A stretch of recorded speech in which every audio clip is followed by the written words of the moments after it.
இந்த இங்கிலாந்துக்கும் அர்ஜென்டினாவுக்கான போட்டி எனக்கு என்ன இதுல ஒரு விஷயம்னு சொன்னா, இங்கிலாந்து பெரிய ஒரு நம்பிக்கையை வச்சிருந்தாங்க. முதலாவது கோல் அடிச்சதுக்கு பிறகு அவங்க கோல் அடிக்கிறதுல காட்டின ஆர்வத்தை விட அர்ஜென்டினா கோல் அடிக்க கூடாதுன்றதுலதான் குறியா இருந்தாங்க.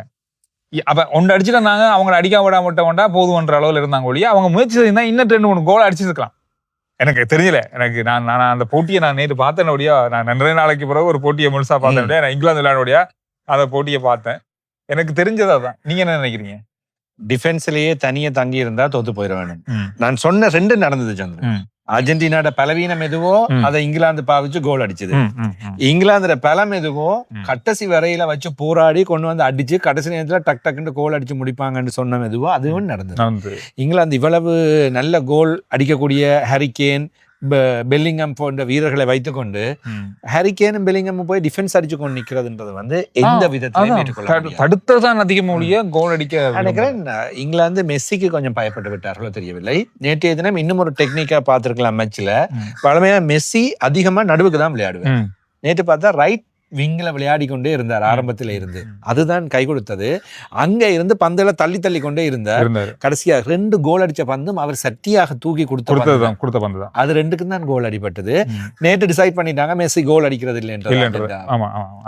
ஏனென்றா அவங்களுக்கு தெரியும் அவரைத்தான் குறி வைப்பாங்க. அவரை வச்சு சுத்தி போட்டோஸ் எல்லாம் வந்திருக்குது. இப்ப இன்றைக்கு மேட்ச் முடிஞ்சதுக்கு பிறகு 1-2 பேர் இல்ல 5 பேர் 6 பேர் மெஸ்ஸி அப்படி மொச்சு கொண்டு வட்டம் அடிச்சு நிக்க, இவர் என்ன செய்யற போய் மூளையை அணிந்துட்டு அங்க இருந்து போல்ஸ தள்ளி மெட்டவங்களை கோல். சரியான ஒரு ஐடியாவுல நேற்றைய நாள்ல அர்ஜென்டினா இங்கிலாந்து அணியை திட்டமிட்டு வெற்றி பெற்றதுன்னா சொல்லலாம். என்ன பொறுத்தவரையும் அர்ஜென்டினாவா நேற்று விளையாடல, அது வேற மாதிரி ஒரு டீமா நேற்று பார்க்க கிடைச்சது. நேற்று தான் அர்ஜென்டினாவோட கேம் இந்த வேர்ல்ட் கப்ல பார்க்கக்கூடியது இருந்தது.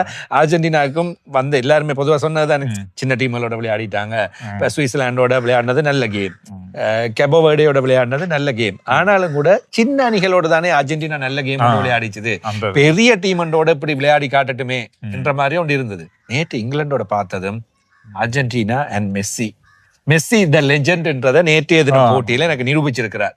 உண்மைதான். நேற்றைய நாள்ல அது ஒரு பெரிய ஒரு இன்றைய நாள் நடந்த போட்டி. அது இல்ல பாருங்க சந்திர, மெட்ட முக்கியம். இப்ப நாங்க சொல்றோமே ரொனால்டோ, ஹரிகேன், எம்பாபே எல்லோருடைய அணிகளுமே இப்ப வெளியே போய் வச்சது. ஆனா 39 வயசுலயும் தன்னுடைய அணிய எப்படி கொண்டு செல்ல வேண்டுமோ அணி தலைவராகவும் இருந்து அப்படியே வழிநடத்தி செல்கின்றார். அதான் அது ஒரு விஷயமா இருக்கு. நிறைய சாதனைகள் அவருடைய பக்கமாக புரியப்பட்டிருக்கு. இதுவரையில இல்லாத உலக கிண்ணத்திலே இல்லாத அளவான அதாவது கோல் அடிக்கிறதுக்கு தட்டி கொடுத்த அசஸ் பண்ணினது கூட இப்ப அவர்தான் அதிகம். எனக்கு தெரிஞ்சு இந்த வேர்ல்ட் கப்ல golden ball player of the series சொல்லுவாங்க, அது மேன் ஆஃப் த சீரீஸ் அவருக்கு தான் கிடைக்கும் என்று நம்புகிறேன். கூடுதலான கோலை இனி அவருடைய யாருமே தொடையிலாது, இனி வாய்ப்பு இல்லை. அதே மாதிரி கூடுதலான அசிஸ்டும் அவர்கிட்ட தான் இருக்குது. அதே மாதிரி அணி தலைவரா டீமையும் கொண்டு போயிருக்கிறார். இப்படி பல விஷயங்கள் இருக்கிறது. சில வேளைகள்ல கோல்டன் பூட் அவருக்கு கிடைக்காம போனாலும் அது கூடுதலான கோல்களை எடுத்தவர்கள் 2 பேர் எம்பாபே இருக்கின்ற காரணத்தினால சில வேளைகள் ஏலிய விஷயங்கள் அது இல்லாம போனாலும் கூட நல்ல வீரர், இந்த தொடரில் நல்ல முறையில் விளையாடியவர் மெஸ்ஸி தான் என்பதை நாங்கள் ஏற்றுக்கொள்ள வேண்டும். வேறு எதுவும் இல்லை. அது ஸ்பெயின் அர்ஜென்டினா எங்க வந்து முடியும்? ஸ்பெயின் அர்ஜென்டினா கடந்த காலங்கள் என்று பார்த்தா அர்ஜென்டினாட பலம் தான் கடந்த காலங்கள்ல இருக்குது. ஒரு தடவை தான் இந்த முறை பாத்தீங்கன்னா தெரியும். ஓகே, இந்த முறை பாத்தீங்கன்னா தெரியும் கடந்த கால பலங்கள் தள்ளி வச்சுட்டு தான் எல்லாமே நடக்குது. சிலதான் அந்த மாதிரி தான் நடந்திருக்கு. இப்ப அர்ஜென்டினா வந்து தண்ட விஷயங்களை அப்படியே செய்து கொண்டு வருகின்றார்கள். ஸ்பெயின் வந்தது எல்லாரும் எதிர்பார்த்தது பிரான்ஸ் வரும் என்றது. அது ஒரு விஷயம். ஒன்று ஸ்பெயினுக்கும் இங்கிலாந்துக்கும் அல்லது ஸ்பெயினுக்கும் அர்ஜென்டினாக்கும் இப்ப அது நடந்திருக்கு. ஆனா பிரான்ஸ்ல துரவசமா வெளியில போனது இல்ல. அதேதான் இப்ப பிரான்ஸுக்கும் இங்கிலாந்துக்கும் என்ன நடந்ததுன்னா செமிஃபைனல்ல அவங்க செமிஃபைனல் மாதிரியே விளையாடி இல்ல. முதல் மேட்சஸ்ல இந்த போட்டியை அரவாசு கூட அங்க இருக்கு. இங்கிலாந்து இதுக்கு முதல் மேட்சஸ்ல விளையாடின கேம் துப்புரவுமே இந்த மேட்ச்ல இருக்கவே இல்லை. ஒரு ஹெவி ஃபைட் இருக்கு. மேட்ச் இன்ட்ரெஸ்டிங் இருந்தது, பார்க்கக்கூடியதா இருந்தது. டூ மச் ஆஃப் டிஃபென்ஸ்லயே இருந்ததுனால கோலை பாதுகாக்கலாம். அவங்க இன்னொரு பக்கம் டெக்னிக்கை யோசிக்கல. அதே மாதிரி வந்து இப்ப இன்னொரு விஷயம், இன்றைக்கு அந்த கோல் காப்பாளர், இங்கிலாந்தோட கோல் காப்பாளர் எந்த வீரர் எப்படி பெனால்டி அடிப்பாங்க, அதை எப்படி தடுக்க வேணும் என்று சொல்லி அவர்கிட்ட தண்ணீர் போட்டல எழுதி வச்சிருந்தது. அது மேட்ச் முடிஞ்சது மெஸ்ஸி அதை எடுத்து பார்த்து கொண்டிருக்குதா, இவங்க எடுத்துட்டாங்க.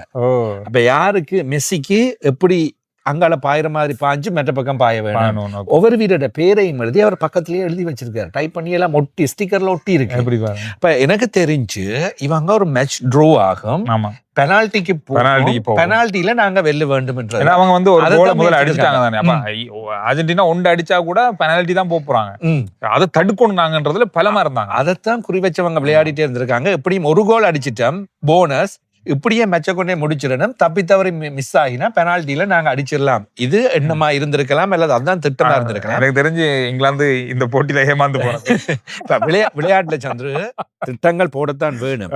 ஆனா அந்த நேரம், அந்த பொழுது, அந்த கணத்துல முடிவுகள் மாற்றப்பட வேண்டும். அதன் மூலமாகத்தான் அது சாத்தியமாகும். எனக்கு அர்ஜென்டினாவை பார்த்ததும் கடந்த 1-2 போட்டிகள்ல சில வீரர்களை விளையாட ஆரம்பிக்கிறதுல இறக்க மாட்டாங்க. நேற்றைய மாதிரி மார்டினஸ், ஒட்டமண்டி போன்ற இந்த மாதிரி வீரர்களை இறக்க மாட்டாங்க. எனக்கு நேற்று தொடங்கிய கேமே என்னதுக்கு பெஸ்ட் பிளேயர்ஸ் 3 பேர் 4 பேரையும் வெளியே வச்சுக்கொண்டு இந்த ஃபர்ஸ்ட் 11 எப்படி இறக்கி இருக்காங்க, விளையாடாத வீரர்கள் எல்லாத்தையும் கொண்டு வந்து இப்ப இறக்குறாங்களேன்னு பார்த்ததும் 60-70 நிமிஷம் முடிய அந்த 3 பேரும் இப்படி ஒண்டா வந்தாங்க. அந்த 3 பேரும் இப்ப நான் சொல்ற வீரர்கள் 3 முக்கியமான வீரர்கள். அதுக்கு முதல்ல ஒருத்தர் 4 பேரும் அப்படி உள்ளுக்க வந்தாங்க. கேம் இன்னும் சூடு பிடிக்குது. அதுக்கு பிறகுதான் அந்த ஃபைட்டிங் ஆக்ரோஷமாக இன்னும் மாறுது. அதுதான் அந்த அர்ஜென்டினாவோட டெக்னிக். ஸ்பெயின் அர்ஜென்டினா எனக்கு இப்ப விளையாடினதும் நேற்றைய தினம் அர்ஜென்டினா விளையாடியதை பார்த்தா பேசாம கப்ப தூப்பி கொடுத்துருக்காங்க. அந்த அளவுலாம் இருக்குது. அந்த மாதிரி ஒரு கேம் தான் நேற்று காட்டினா அந்த அளவுதான் இருக்கு. ஸ்பெயினுக்கு எனக்கு தெரியல, இது பிரான்ஸா இருந்தா நாம 50-50 சொல்லலாம். எனக்கு இது 60-40 என்னமா தான் சொல்ல கிடையாது. ஸ்பெயின்ல பாக அர்ஜென்டினா பலமாகத்தான் தென்படுகிறது. அது மெஸ்ஸி அதை கொண்டு போகின்றார். என்னதான் வயது போயிட்டு என்னதான் சொன்னாலும் மெஸ்ஸி கேம் டாப் லெவல்ல இருக்கின்றத அவர் 100%. இதுல மேஜிக் தான் நடக்கணும். ஸ்பெயின் வந்து அர்ஜென்டினா வெல்றா ஒரு பெரிய மேஜிக். இது வரலாறா இருக்கும். நிச்சயமாக இருக்கும். 2010ஆம் ஆண்டு முதலாவது இறுதிப் போட்டியினை வெற்றி பெற்றார்கள். 2026 இப்ப மீண்டும் வந்திருக்கின்றது ஸ்பெயின். நாங்கள் வந்தா வெற்றி தான் என்ற மாதிரி இருக்கும். அதே மாதிரி அர்ஜென்டினா வெற்றி பெற்று Argentina first time back to back win பண்ணிருக்காங்க. இதுவரையும் வின் பண்ணதில்லை. 86-96 86 வெல்லுவாங்க மேற்கு ஜெர்மனிட்ட, 90 மேற்கு ஜெர்மனிட்ட தோப்பாங்க. அந்த பேக் டு பேக் வந்தது. அடுத்தடுத்த கிண்ணங்களை வெல்ல. இப்ப இந்த முறையும் அதே மாதிரி ஒண்ணு இல்லாம அதனால சில வேளைகள்ல ஸ்பெயின் வெல்லலாம். இப்ப இதேதான் ஃபுட்பால், அதேதான். எங்கேயாவது ஒரு ஃபவுல் அடிச்சிட்டீங்களா விஷயம் பவுல் என்னும் போது நேற்றைய போட்டியில நிறைய ஃபவுல் கரடுமுரடான சம்பவங்கள் நடந்து கொண்டிருந்தது. முக்கியமான போட்டிகள் வரும்போது ஆக்ரோஷமான நிறைய கட்டங்களை சாதாரணமாக நடக்கும். அதிலும் இந்த 2 அணிகளும் மோதுகின்ற வேளையில் இங்கிலாந்து அர்ஜென்டினா மோதினால் அது நடக்கும்.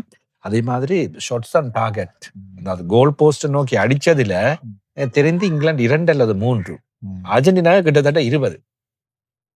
அதாவது இங்கிலாந்து பக்கமே கோல் வரவே இல்லை தானே. அதாவது அர்ஜென்டினா இங்கிலாந்து கோல் அடிக்க வேண்டிய அர்ஜென்டினாவோட கோல் போஸ்ட் பக்கமா போல் வரவே இல்லை. அது முழுக்க இருந்தது இங்கிலாந்து பக்கமாகவே தான். அந்த போஸ்டுக்குள்ளேயே சுத்தி அர்ஜென்டினா அடிச்சு கொண்டே இருந்தது. கொஞ்ச நேரம் இழுத்து ஷார்ட் கோல்ஸ் அடிக்க ட்ரை பண்ணார்கள். அது சரி வரையில் என்னன்னா லாங் கோல்ஸ் அடிக்க ட்ரை பண்ணார்கள். அதுவும் கொஞ்சம் கஷ்டமா இருக்கு. தான் கடைசி நேரத்தில் இன்னொரு டெக்னிக்கை பாவிச்சு வெளியால இருந்து போல்ஸை தூக்கி உள்ளுக்க பாக்ஸுக்கு போட்டு மற்றவர்கள் மூலமாக அடிக்கின்ற அந்த டெக்னிக்கை பாவித்தார்கள். இங்கிலாந்து பிரான்ஸ் ரெண்டும் மூன்றாவது போட்டி சனிக்கிழமையும் இறுதிப் போட்டி ஞாயிற்றுக்கிழமையும் நடைபெற போகின்றது. சரி, இந்த வார இறுதி பெரிய கொண்டாட்டமான ஒரு வார இறுதியா இருக்க போகுது. சரி, பார்ப்போம். பெரிய ஒரு திருவிழாவுடைய முடிவு கட்டம். அதோட இலங்கையில் நடக்க போற LPL பற்றிய தொடர் நாங்க நாளைக்கு வெள்ளிக்கிழமை நாளைக்கு LPL தொடங்குகிறது. இவர் வாராம் பாகிஸ்தானுடைய வேகப்பந்து வீச்சாளர் வந்துட்டார். அது பெரிய பெரிய அளவுல பேசப்படுற ஒரு வீரரா மாறி இருக்காரு இந்த தொடர்ல. சரி, அதுவும் ஆரம்பிப்போம். நாளைக்கு கிரிக்கெட்டோட சந்திப்போம். அதுக்கு பிறகு அது தொடர்ந்து வரும். இதுவும் வரும். எல்லாம் வரும். நிகழ்ச்சிக்கு அனுசரணை வழங்குறாங்க மோட்டோல் என்ஜின் ஆயில். இது ஹோண்டா வாகனங்களுக்கான சிறந்த என்ஜின் ஆயில். வவுனியா, மன்னார், முல்லைத்தீவு, கிளிநொச்சி ஆகிய மாவட்டங்களுக்கு டிஸ்ட்ரிபியூட்டர்ஸாக இருக்கின்றார்கள் NS ரத்னம் மோட்டார்ஸ். அவர்களிடமிருந்து வருகின்ற அந்த செயினுக்குள் நீங்கள் வாங்கிக் கொள்ளுங்கள். அதன் மூலமாகத்தான் தரமான மோட்டோல் என்ஜின் ஆயிலை நீங்கள் பெற்றுக்கொள்ள முடியும். அதே போல IDM வவுனியால இப்ப உங்களுக்கு தேவையான கற்கநெறிகள், உங்களுக்கு டிப்ளோமா, டிகிரி, இந்த மாதிரியான விஷயங்களை கொழும்புக்கு வந்து தான் செய்யணும்ன்ற அவசியம் இல்லை. வவுனியாவிலும் இப்பொழுது IDM இருக்கிறதால IDM nations campus international Kurumankadu Kalikovil வீதியில் அமைந்திருக்கின்றது.